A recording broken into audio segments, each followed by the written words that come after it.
Okay guys, so problema mo din ba ito sa GCash? Hindi mabuksan yung iyong GCash account dahil dito sa phone settings not secured na ito. Ayan, 2 days ko na pong hindi nabuksan yung GCash ko dahil sa problemang to. And trinay ko na yung troubleshooting na search ko sa Google, ayaw po. Lahat dun, trinay ko na yung lahat. Sana ma-resolvehan natin to. Okay, so ano lang natin yung settings. Ayan, tap natin yung settings. Tapos dito sa search bar, i-search din natin yung build number. Ayan, lumabas na yung build number. Pindutin natin yung build number. I-tap daw to ng 4 to 6 times.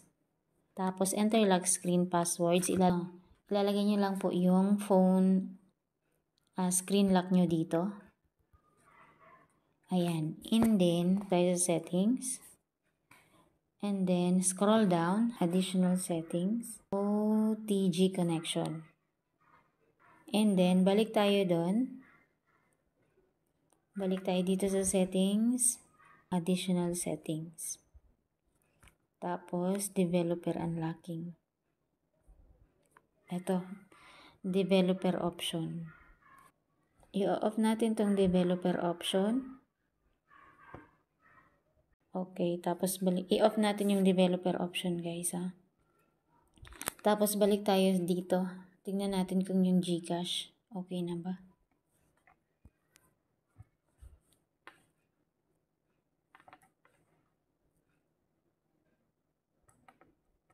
Uy, okay na nga. Ito na. Okay na nga siya. Okay na nga siya guys.